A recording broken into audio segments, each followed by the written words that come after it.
तो ज्ञानवापी मस्जिद में सर्वे का जो अमल है लगातार 3 दिनों से जारी था और आज वो अमल पूरी तरह से मुकम्मल हो गया है। वहाँ पर मौजूद कुएं में पानी जो था उसको निकाल कर उसकी वीडियोग्राफी की गई है और जो हिंदू फरीक है वो काफ़ी मुतमईन नज़र आ रहा है जो भी उनको हाथ लगा है उससे। और वहीं मुस्लिम फरीक जो है वो सुप्रीम कोर्ट में पहुंच गया है। उसने सुप्रीम कोर्ट में इस सिलसिले में अर्जी दी है। सुप्रीम कोर्ट में कल ज्ञानवापी मस्जिद मामले पर समाअत होने वाली है। और इस पूरे मामले पर बात करने के लिए हम सीधे रुख करेंगे दिल्ली का, जहां सामान्य मानस सुशील इस वक्त जुड़ रहे हैं। सुशील, ज्ञानवापी मस्जिद में सर्वे का काम चल रहा था, आज आखिरी दिन था, सर्वे मुकम्मल हो गया, लेकिन जो मुस्लिम फरीक है वो सुप्रीम कोर्ट पहुंच चुका है।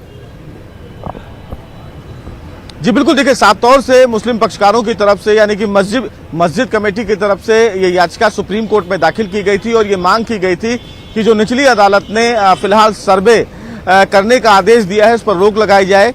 चीफ जस्टिस जब इस मामले की सुनवाई शुक्रवार को कर रहे थे तो उन्होंने तत्काल रोक लगाने से इनकार कर दिया था, लेकिन उन्होंने कहा था कि वो इस पूरे मामले को देखेंगे, उसके बाद मामले की सुनवाई करेंगे।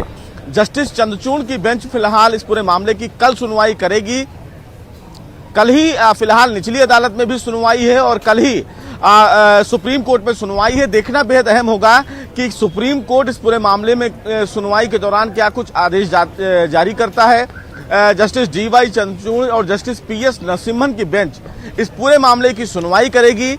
सबसे महत्वपूर्ण बात कमेटी की तरफ से, मस्जिद कमेटी की तरफ से सुप्रीम कोर्ट में दाखिल करके ये कहा गया था कि इस पूरे मामले में जो सर्वे का आदेश दिया गया है कोर्ट के द्वारा उस पर रोक लगाई जाए और कोई भी आगे फर्दर कार्रवाई ना की जाए।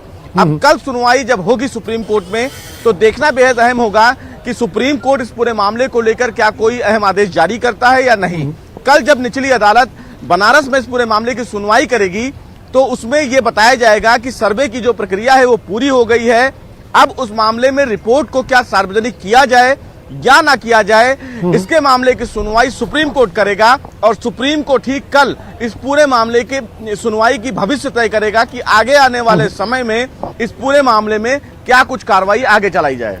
बिल्कुल सुशील, एक चीज़ और देखी गई है कि अभी रिपोर्ट सबमिट नहीं हुई है, कल रिपोर्ट सबमिट होनी है, उसके बाद निचली अदालत पर इस पर जो भी कार्रवाई वो होगी, लेकिन हिंदू पक्ष की तरफ से लगातार ये कहा जा रहा है कि वहाँ पर कुछ ऐसी चीज़ें मिली हैं जो उनके पक्ष में है, तो क्या इस पर भी कुछ संज्ञान ले सकता है कोर्ट बात लीक करने के लिए?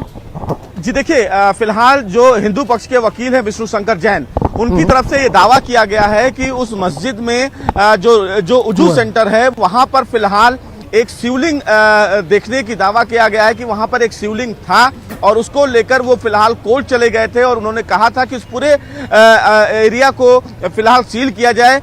वाराणसी कोर्ट का ये आदेश आया है कि जो रुजू सेंटर है जहां पर पानी निकालकर वहां पर पूरी वीडियोग्राफी की गई है और जहां पर यह दावा किया गया है कि वहां पर शिवलिंग देखा गया है, उस एरिया को फिलहाल सील कर दिया गया है। CRPF के अंडर में उस एरिया को दे दिया गया है। तो ये भी फिलहाल चीजें जो है वो कोर्ट को जानकारी दी जाएगी। हो सकता है कि कल सुप्रीम कोर्ट में भी इस बाबत जानकारी दी जाए कि वहां पर फिलहाल एक शिवलिंग पाया गया, लेकिन क्या इस पूरे मामले को लेकर सुप्रीम कोर्ट उन तमाम पहलुओं पर विचार करेगा या नहीं करेगा, ये देखना बेहद अहम होगा।